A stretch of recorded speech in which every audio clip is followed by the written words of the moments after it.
God bless you, dear ones. Welcome to the Word with Chester. Today we will begin study in the 22nd chapter of the book of First Samuel. I do appreciate all of you that listen to us on a regular basis.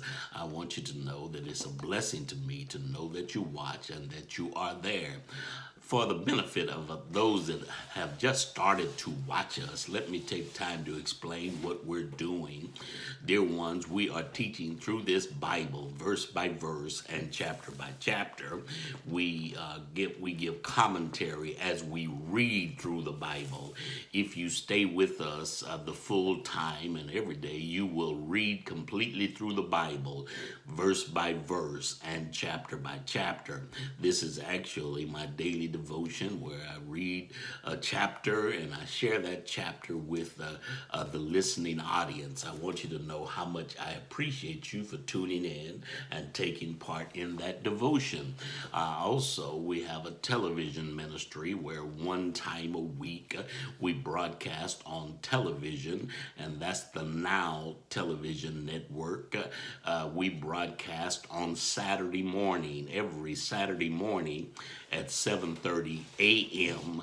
Central Time in the United States of America. And from that time, you can do the math and you can find the time zone that you are in and know what time we come on every Saturday morning. The Now Television Network, if you're not sure where to find us, I know that we show on Roku. Also, you can go to the website of the television station itself, and that's the nownetwork.org. The Now network.org, and that will take you to the television station website. There is a link there that you can click on, and it will take you to the live broadcasting, and if you click on that on Saturday morning, 7:30 a.m. Central Time in the United States of America, you can see us. We broadcast at different times. We broadcast in more than 80 countries. Many countries on the continent of Africa, and many countries in Europe. And I want you to know that I appreciate all that watch this ministry. I appreciate your financial support. If God touches your heart, it will be a blessing to us so that we can be on time with the bills that we have to broadcast this ministry abroad. Well, my dears, we will be going into the 22nd chapter of the book of First Samuel today. I trust that you have your Bibles and you will read along with us as we study such a great story here. We're reading about the life of King David, and it is a blessing to me. I've read it many times before, but every time I read it, I get something out of it, and God speaks to my soul when I read this story of David and how God was setting the stage to lift him up where he needs to be, and that being the King of Israel. Those of you that was with us from the beginning of this story, you know that David was just minding his own business, and God had picked him out, had chose him to be the king of Israel. And so, in being the king of Israel, you have to understand it didn't happen overnight, and God had to send him through all of these changes to get him ready to lift him up where he is supposed to be. I say you can glean from it the trials that you go through, the trials that I go through. We have to understand that God is always up to something. Now, if you got a good heart and a good spirit, God does not let you go through certain things or troubles just to have trouble. Get the picture. He's setting the stage many times to bless you in one way or another. And this was the case of David. He's going through great trials here. And we find in the last chapter that we read, chapter 21, that David had went to the king of Gath named Achish, and there he played crazy. He acted crazy so that they wouldn't kill him. Because you have to understand that kings, they communicate, and kings sometimes are allies. So David acted crazy when he went into the land of Gath there, and so that that king wouldn't kill him, and also the news wouldn't get back to King Saul where he was, for Saul to come and kill him. So we will begin our reading today. Now keep that in mind. David just left this place here now, just now getting ready to leave the place that he was, where he acted crazy to save his life.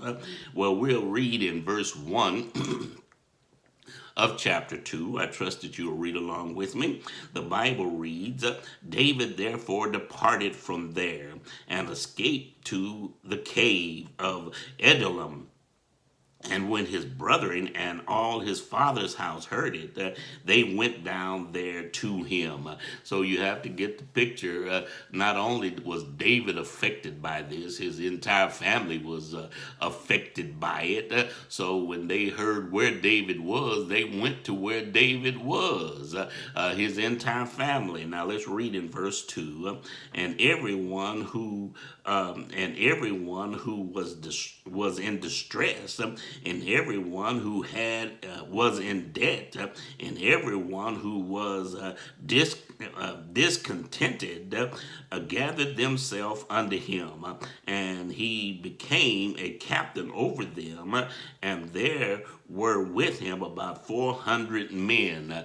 Now, I hope that you can get this. Now, David, again, minding his own business, he has fled for his life. He has left, and even left the place that he was, down in caves now, living in caves, and people heard about where he was. First, his own family heard about where he was, and came down to where David was, and then other people that were in debt and discontented with the rule of Saul. Can you get the picture? Many people came down to where David was.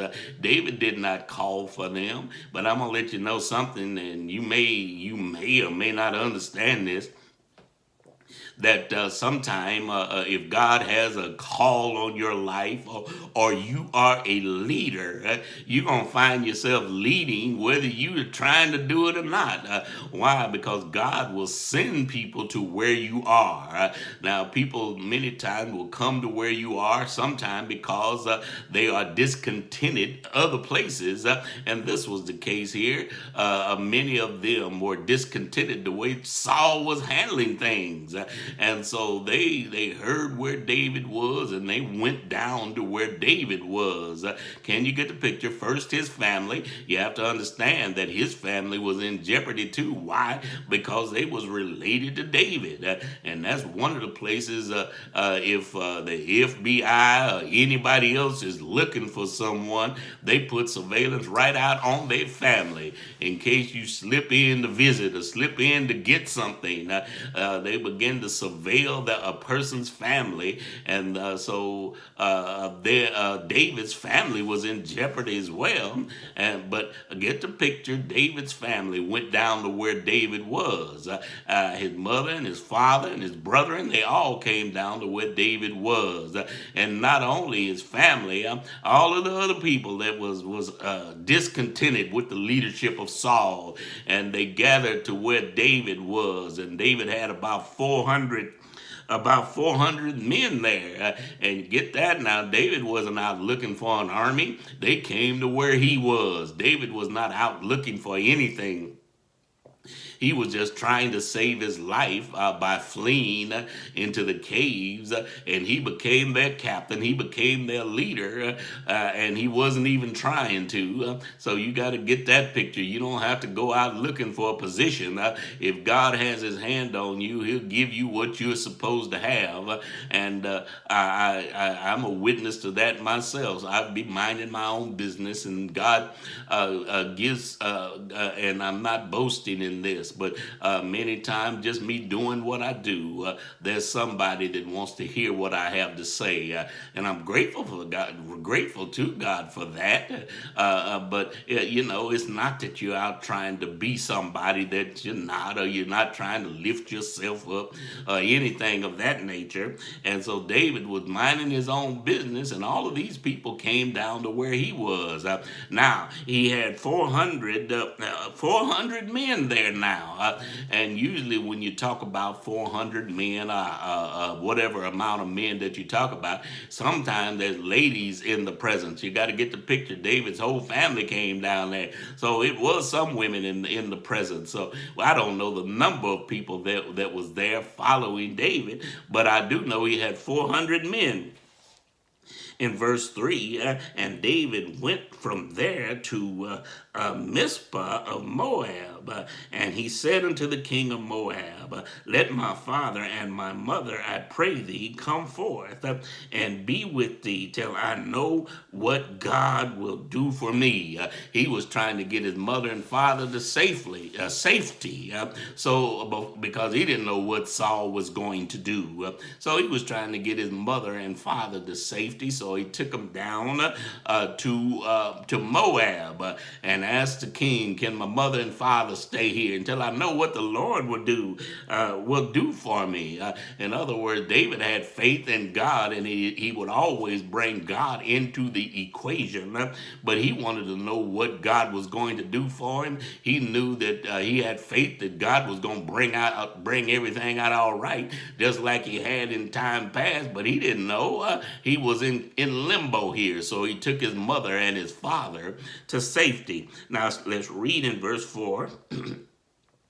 And he brought them before the king of Moab, and they dwelt with him all the while that David was in the stronghold. His mother and father dwelt there in Moab while David was in the stronghold. What do you mean stronghold? Well, he was in a situation where he did not know what to do. He was in a situation where the king, King Saul, was after him to kill him. So he didn't know how the Lord was going to bring things out all right. Now let's read in verse 5. And the prophet Gad said unto David, and abide not in the stronghold, depart and get thee into the land of Judah.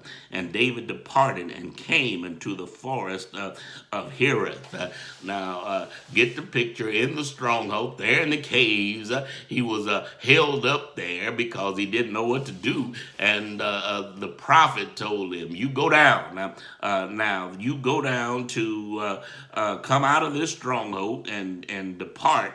Go down to the land of Judah. Now let's read in verse 6.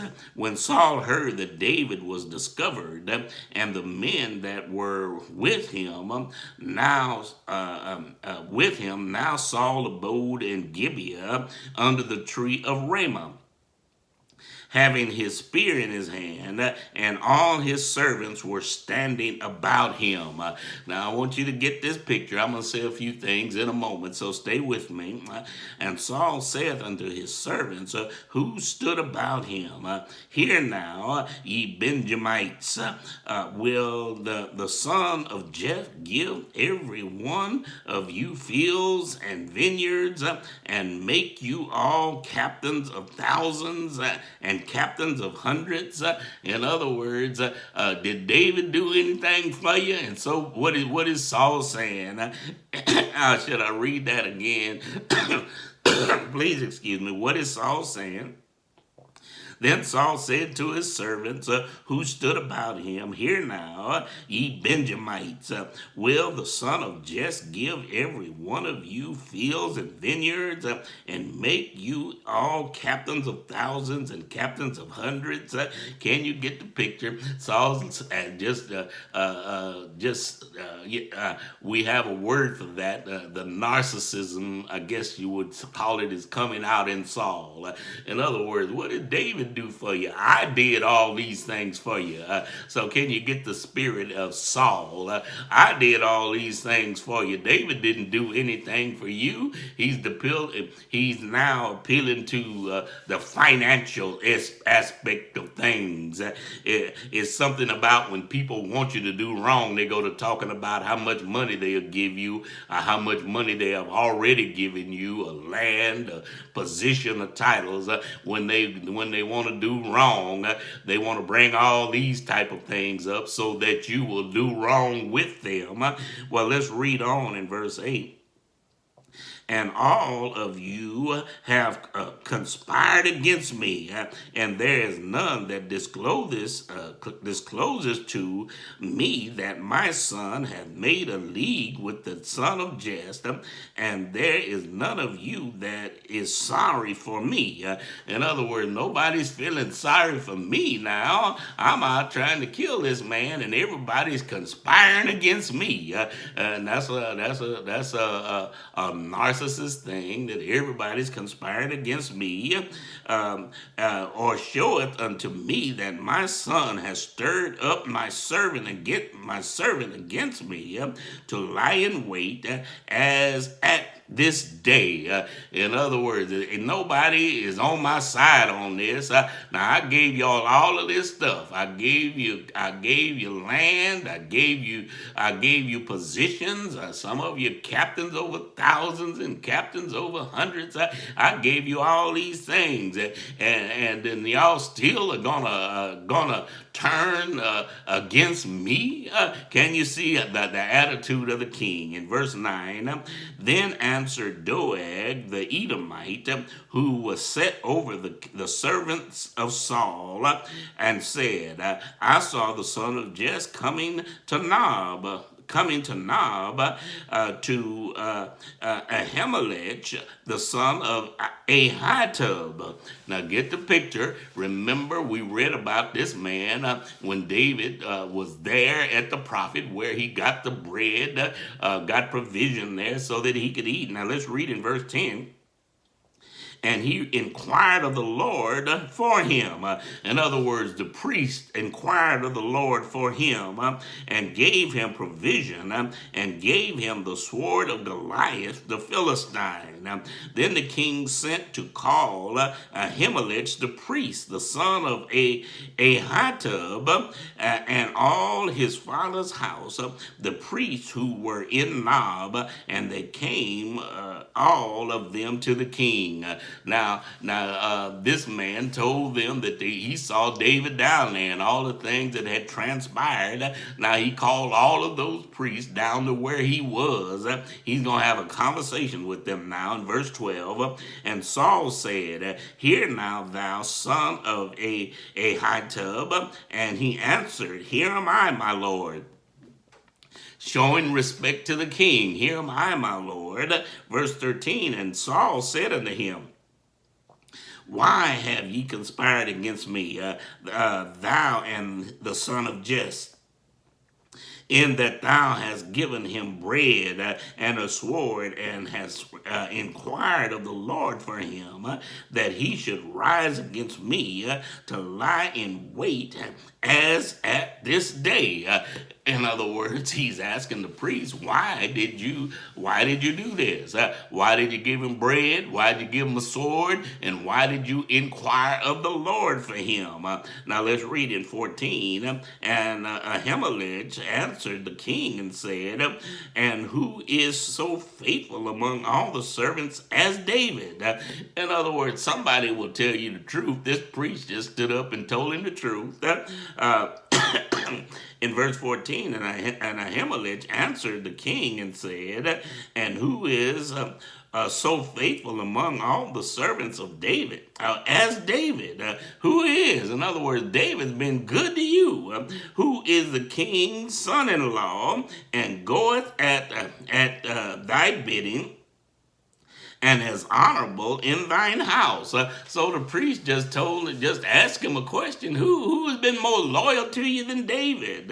In verse 15, did I then begin to inquire of God for him? But be it far from me. to not the king impute anything unto his servants. In other words, I was not being disobedient, but David, he's shown loyalty all of this time now. I thought I was doing the right thing. So not the king dispute anything unto his servant, nor to all the house of my father, for thy servant knew nothing of all this, lest or more. In other words, I didn't know anything about all of this that you're talking about. I was just doing my job as a priest. I was doing my job, and I thought David was all right with you. I thought everything was good with you and David, your son-in-law, and how loyal he'd been to you in the past. In verse 16, and the king said, thou shalt surely die, Ahimelech, thou and all thy father's house. So Saul was going to kill him, wanted to kill him. Watch and listen. And the king said unto the footmen that stood about him, turn and slay the priest of the Lord, because their hand also is with David. And because they knew when he fled and did not show it to me. But the servants of the king would not put forth their hands to fall upon the priest of the Lord. Can you get this picture? Now, David's servants here now, they would not fall upon the priest of the Lord. Let me tell you, please excuse me, in any situation, there ought to be something you won't do. Number one, I don't care who tells you to do it or where the order come from. If you know this is not right, it's not right for number one for you to go against the priest of the Lord. Can you get the picture? I don't care who tells you to do it. There ought to be something that you won't do. Why? Because number one, you think you're fighting or getting ready to kill the priest, but you're fighting against the true and the living God. So David's men, they stood back and said, no. Now I went far enough. I am not going to kill the priest now. Now, shall we read in verse... I'll read 17 again and we'll continue. And the king said unto the footmen that stood about him, turn and slay the priest of the Lord, because their hand also is with David, and because they knew when he fled and did not show it to me. But the servants of the king would not put forth their hands to fall upon the priest of the Lord. They just would not do that. So now, Brother Saul, King Saul, whatever you want to call yourself, you've gone too far now. I am not going to get involved in killing the priest of the Lord. Now, verse 18, and the king said to Doeg, turn thou and fall upon the priest. And Doeg the Edomite turned, and he fell upon the priest, and slew that day 75 persons who did wear a linen ephod. And all of these were priests of the Lord. The whole family were priests of the Lord. And he had this man, this man, Doeg, he had him fall upon them and kill them. I don't care who you are, you can get somebody to do your dirty work. And this was the case here. This man fell upon these innocent people, innocent priests of the Lord, and killed all of them, except for one. Now, we'll read about that. Verse 19, and Nob, the city of the priest, smote he with the edge of the sword, both men and women, children and sucklings, and oxen and asses and sheep with the edge of the sword. He killed everything. Now that's what he was supposed to do way back when he got in trouble, when Samuel prophesied. He was supposed to kill everything of the enemies. Now he's killing everything now, when he's not supposed to kill anybody. Now, shall we read in verse 20? And one of the sons of Ahiham, the son of Ahitub, named Abiathar, escaped and fled after David. He went where David was. And Abiathar showed David that Saul had slain the Lord's priest. And David said unto Abiathar, I knew it that day when Doeg the Edomite was there, that he would surely tell Saul, I have occasioned the death of all the persons of thy father's house. And can you see David is blaming this on himself and not on the narcissistic behavior of Saul. He's blaming it on himself. I've caused all of these men to die. I knew it was going to happen when I was in the city, when I saw Doeg, when I saw him in the city. And that's the reason David tried to slip out of the city. Can you get that if you remember reading that with us? In verse 23, abide thou with me, fear not, for he that seeketh my life seeketh thy life, but with me thou shalt be in safeguard. You stay with me now. I know, and David taking the blame that the priest would kill. He's taking the blame, and that's a weight on anybody's heart. And anybody that loves people, get the picture when any of them are lost. It grieves your heart and it grieves your spirit. So David, he took this blame upon himself, but yet he told this young man that came down and told him that you stay with me. I want you to get this picture now.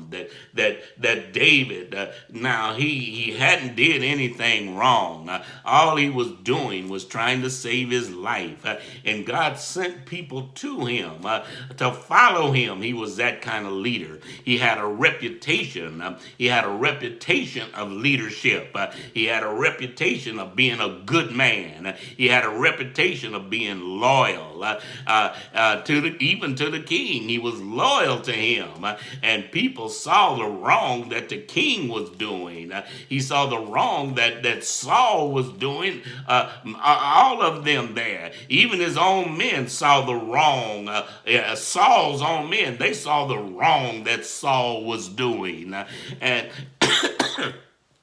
and they would not carry out the order of killing the priest. Now, Saul, you went too far. I am not going there with you. But yet Saul had it done. All of the priests killed. But you got to get the picture. David is also being built up, and Saul is getting himself in more trouble as everything he does, everything that transpires, he's getting himself in more trouble, digging a deeper hole and showing people how he is. Number one, because David hadn't did anything wrong against the king.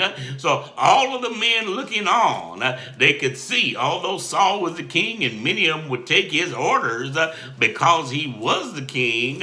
Can you get that? Because he was the king, they would do what he said. But yet, can you see?